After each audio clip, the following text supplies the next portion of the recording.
Ladies and gentlemen, we interrupt your regularly scheduled programming to bring you this special bulletin.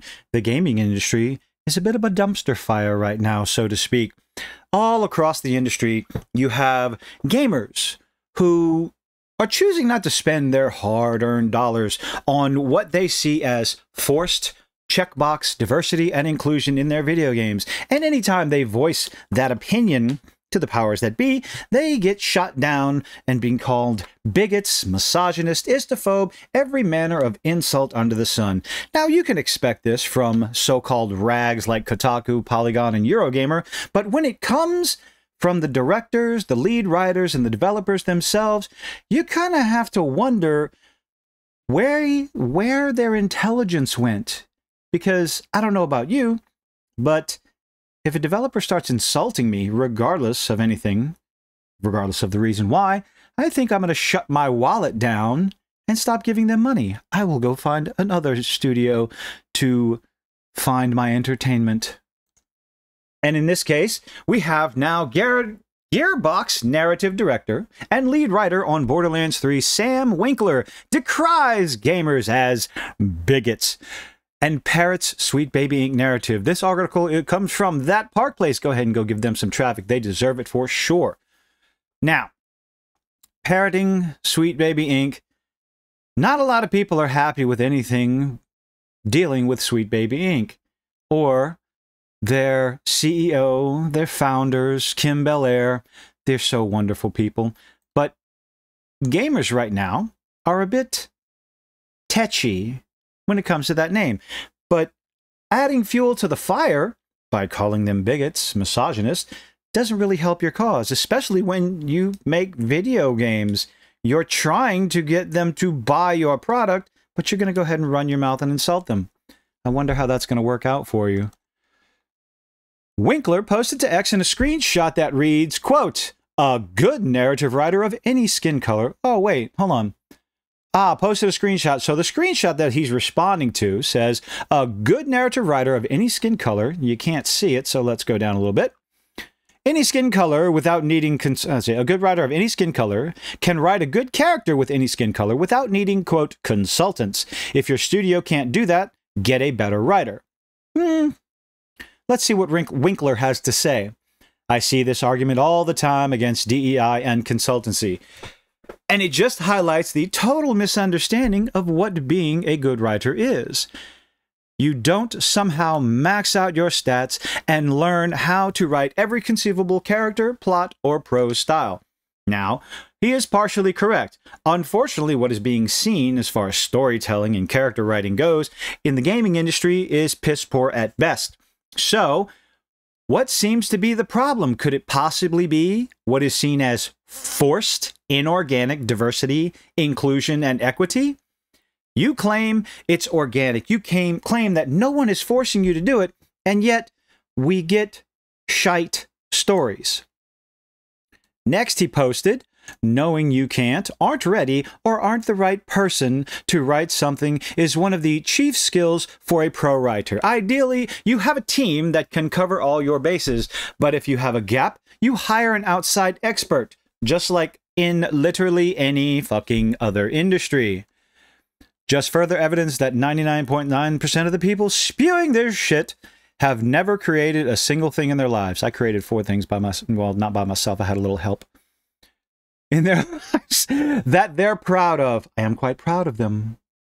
I cloned myself. And the rest are just straight up bigots. That's a bit of a broad insult you got there, Mr. Sam Winkler. Where do you get that from? From the talking pundits, the NPCs that you work with? Sweet Baby Inc. told you to, hey, go do this? The interesting thing, let's see. Every time I turn around, it's stuff like this. Nobody's forcing it. Nobody's pushing this narrative into the games. And yet you have this lovely little gem right here, Lego Butts, comes out and says something like this. Example of Sweet Baby Inc. employee Maya Kramer under the X account Lego Butts. Your butt is blocky and hard. Okay. Push this narrative at the end of February when she attempted to get the Sweet Baby Inc. Detected Steam curator list shut down, which is unfortunate because that's what started all this massive uproar. You tried to shut down someone's gaming account. a gamer.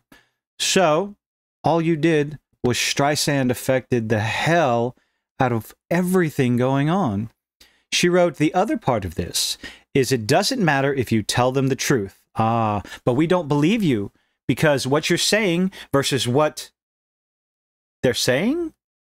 Let me finish the quote and try to explain that. They think DIE just steps in and changes whole games, that creators are forced. Now, let's pay attention to this lovely quote. That creators are forced by some unseen hand, the government, BlackRock, I guess, as well as just POC in general, to make games more inclusive. Now, my favorite quote came from a few years ago at a GDC conference with Kim Belair, who came out and said herself, go have coffee. Go sit down and have coffee with the marketing department and terrify them as to what might happen if they do not agree to do what you want them to do. Now, I've said it before in multiple videos, and I will continue to say it when this gaslighting, disingenuous nonsense keeps getting pushed out. Who do you believe? The words on camera, on record, of your own CEO, or you, Maya Kramer, the individual trying to push blame off to the side, damage control? I think we should believe, damn, I forgot her name, the SBI CEO. Co-founder. Wow, Kim Belair. Fighting misinformation would be great, but social media plus YouTube is not equipped to hold people accountable to doing real research in good faith. What extra research would you like us to do, Lego Butts? What do you want us to do, Maya? We did the research. People all over the internet have done the research because that's what they do. They're a bit autistic about it. They go out, they find the videos, they find the clips, and they screenshot all the nasty, nasty things that you and your fellow employees, your coworkers, put out there on Twitter, on X, whatever the hell you want to call it. And then, when it's thrown back in your face, simply what you said, you claim that you're being harassed and it's misinformation. How is it possible? How could it possibly be misinformation when it's your own words, your company's own website that wants to push diversity and inclusion, and yet you come out and say, that's not what we do, but that's what your website does. You say it's not forced. Well, not according to your CEO. How else are people supposed to interpret the term terrify them into what might happen if they do not do what you want them to do? She then added, sorry, no one thing has changed. The number of people who understand that spreading misinformation, spreading your own words, Lego Butts, we are spreading your own words as you have stated them, as you have typed them, as you have spoken them. Spreading misinformation just lets them be racist. Here we go again. We are racist, ladies and gentlemen. Gamers out there, you are nothing but filthy pig racists because you disagree with the current state of the video game industry. Racist in public with no consequences except you've not shown any receipts. That's another thing. If everyone is being so racist, show your receipts. I mean, honestly, that's what our side has been doing this entire time, since day one. Showing receipts. Showing what you said. The recordings. The screenshots. That's it. Showing them to be racist in public with no consequences has increased dramatically. That has changed. Probably requires some fighting from those with authority. Oh, don't worry. Elon Musk is very aware of what's going on, and he has already stated his opinion. Oh my goodness, that's a whole nothing. Oh, David Bedard. That's another one. Let's see. For the past 4 months, my company has been targeted by, oh God, this again, a far-right harassment campaign conspiracy theory. Because obviously, if you disagree with shitty games and piss-poor storylines and want something to change, you must be far-right.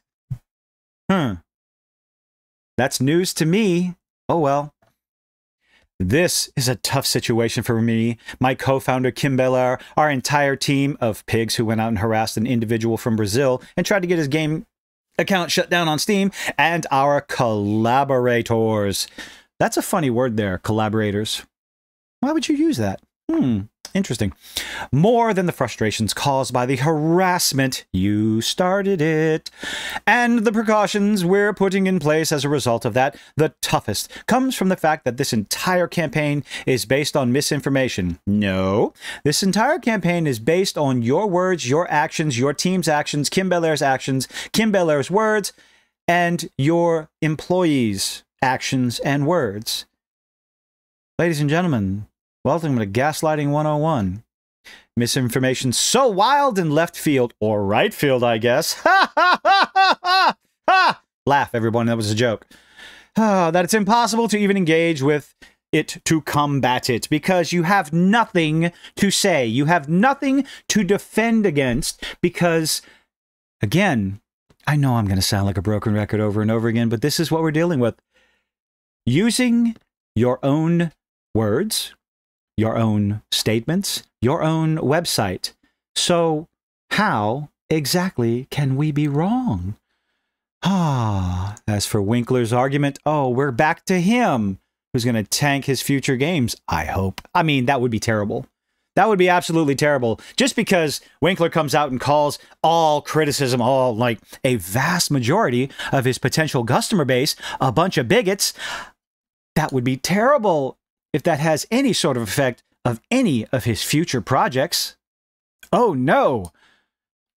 As for Winkler's argument that you need to hire writers based on their identity to write certain characters with the same identity, it's a tired Hollywood argument that has proven to be a box office and financial disaster. Here's my question. Do you only have white people writing for white roles? Because I have a funny feeling I doubt it. I have an idea. How about we just hire the best people for the role? If the black woman has better experience, better knowledge than the white guy, well, you're damn right you should hire her. Of course you should. But please forgive me, I believe in the meritocracy. If the white guy does a better job than the XYZ out there, you hire the white guy. Stop. Let's get back to the meritocracy. That would be fantastic. And maybe, just admit, maybe, while you're at it, a little bit more fan service. You know? A little bit more Stellar Blade fan service. Gonna be talking about that eventually. It's not enough to convince you to look at Marvel or DC comments that completely hide sales data now because it's so terrible. You got that right. Why would you want to... outside of the, I think, Az on Heel vs. Babyface mentioned the Ultimate Spider-Man, the most recent issues that came out said they were good. So maybe that is some hope, at least for Spider-Man fans out there. And you got to figure, as judgmental, as critical as Az has been with Marvel and DC, I would think it's worth a shot. You don't need to be black to write a black character. People will disagree with you, of course. You don't need to be white to write a white character. You don't need to be Chinese to be able to write a Chinese character. There are a plethora of examples of authors and writers able to create and write numerous characters without their identity matching those characters. You've had women directing or writing fantastic stories that involved men, that involved action. But lately, not so much, mostly because they're just interested, the people hiring are just interested in a checkbox. The DIE checkbox. Got to get that ESG money. Now might as well start talking about it. Everybody else is. Maybe one day. Comic book writer Christopher Priest shredded this argument back in 2018 when identity-based hiring started becoming all the rage. He informed comicbook.com, so I got a call from DC. Here's the quote. So I got a call from DC and they wanted to talk to me about Cyborg. I gave them the standard speech. I don't want to be, quote, a black writer. When did I become a black writer? Now, this is a wonderful statement. I don't know why I keep looking over. I used to, but you can't see that. Move on. I used to be a guy who would write Spider-Man, Deadpool, and Batman. Why am I no longer qualified to write those characters? I agree. How do I get typecast from writing Black Panther of all things? When that series was never really about Black Panther. It was about the white guy, about Ross. I didn't even know that. It was narrated through his voice, and I thought I wrote a very well-constructed white character. Why are you now pigeonholing me as a guy who can only write black characters? I later found out that Marvel, and to a lesser extent DC, moved into a trend where they were no longer hiring writers, they were casting writers. This little statement right there has been thrown around quite a bit. They're not hiring producers or producers. They're not hiring directors. They're not hiring writers. They are casting them to look good for, well, definitely not the public. Let's see. We go on. What about... here we go. Because I wanted to talk about Winkler. Nevertheless, Winkler, who just described all of his critics as bigots, decided to play the victim when people took issue with it. And that seems to be the ongoing thing. You say something stupid, people have a problem with it, and all of a sudden, oh no, I'm the victim. Bitch, you threw the first stone. He wrote on X, I've muted the threads for obvious reasons, because you're a coward and don't like any sort of backlash discourse or any sort of remote type of discussion. But I want to say this, coward. If you don't, oh boy, if you don't like my work, I see where this is going. That's okay. It doesn't really bother me. Obviously it does. Otherwise you wouldn't have had anything to say. Public criticism is invaluable. What bothers me is when you feel like you need to use your finite time on this earth to try and make someone feel bad. Oh. He continued, I've had uncomfortable civil conversations with fans and haters alike who want to understand why a plot point happened or why a favorite character never showed up. I'll always show up for that. Okay, then why do you seem so intent and okay with what is seen? Again, what is being seen as forced diversity, inclusion, and equity. You can claim that it's not forced all day, every day, but when the story and the character is garbage, what else could we possibly think is going on? You are hiring people who are not qualified to write your stories, to develop your game, to create the backstories of the characters. That's all you're doing. And it's nonsense. So what on earth is to blame? Well, the first thing you look at is the people you hired, because they're the ones ultimately responsible for writing the good story. After that, you look at the consulting company, or the so-called consulting company, that's there to help move the story along, whether it's narrative, character, or story. Narrative and story. Moving on. So, who else is to blame other than that? And when all you see is someone who looks like they've been cast for the role instead of hired based on their merit, 1 + 1 = 2. I'll always show up for that, but some of y'all have totally screwed up your priorities. No, we haven't. Are you even having fun? Not with the nonsensical drivel that the modern gaming industry is putting out. Every once in a while, you'll get a wonderful gem, but then Suicide Squad, Kill the Justice League comes out, and it's hot garbage. Alan Wake 2. I've heard quite a few complaints about that. What else? Forspoken. These are supposedly AAA games, or quadruple A, and the stories and the characters are nonsensical garbage. So, please forgive me, what on earth are we supposed to think? Oh, he keeps going. I thought you didn't want to talk about this anymore, Sam. I could hate a game's writing. Well, you hate your audience, so what else is there? And it wouldn't occur to me in a million years to heckle the writer or threaten them or tell them to stop writing. How about this? Show your receipts, good sir, or kindly shut the fuck up. I'm going to get demonetized. Because what could I gain from that? I don't know, voicing your opinion on a public platform? How about that? I mean, that's what Twitter X is for. Voicing your opinion on a public platform. If you don't like it, well, maybe you're not made to be in the public eye. Let's see, where was I? Because what could I gain from that? I don't know, constructive criticism and understanding what the audience wants. What could they? Getting their frustrations out towards the people that they're upset with.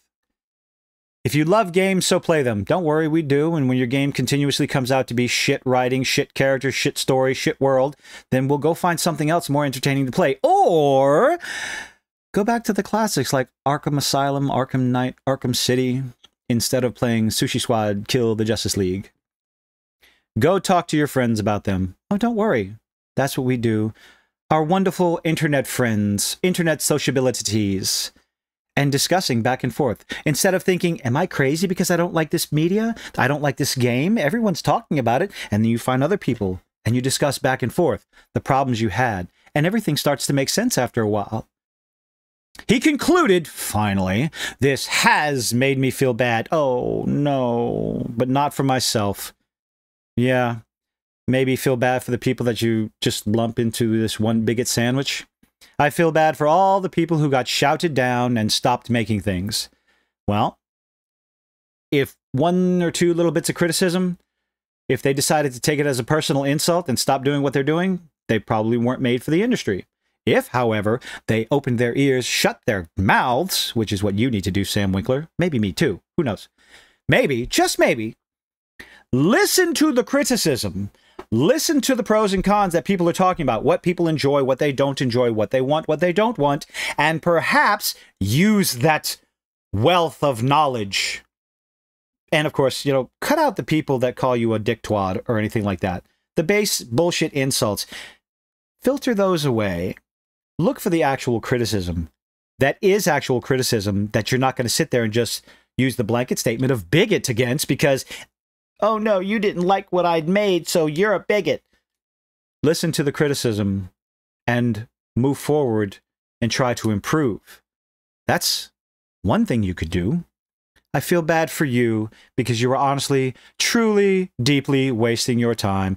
Oh, dear Mr. Sam Winkler, I have a funny feeling that people are going to keep an eye out for your name. Maybe, just maybe, put your name on a list of directors, of writers, of maybe even, you know, narrative director for Gearbox. Maybe even get Gearbox on that lovely little list of games, of studios, of developers just to ignore for a while until they get their head out of their ass. And not necessarily, maybe not get rid of morons like you, but maybe put you in your place, tell you to shut the hell up and stop insulting the potential customer base. That's always an idea. Again, like I said in the beginning, I will never understand the idea of insulting, regardless of what those customers say. No, regardless of how toxic you may believe them to be. They still have wallets, they still have money, and they still have an opinion. They also have friends, and they also have a reach that can pull more customers in to the game that you make. So maybe, just maybe, no one's telling you not to have your opinion. But when you are in the position that you're in, perhaps keep it to yourself. But what do I know? Let me know what you think in the comments. Leave a like, leave a dislike, do all those nifty little things that YouTube is begging you to do, and I hope to see you on the next one.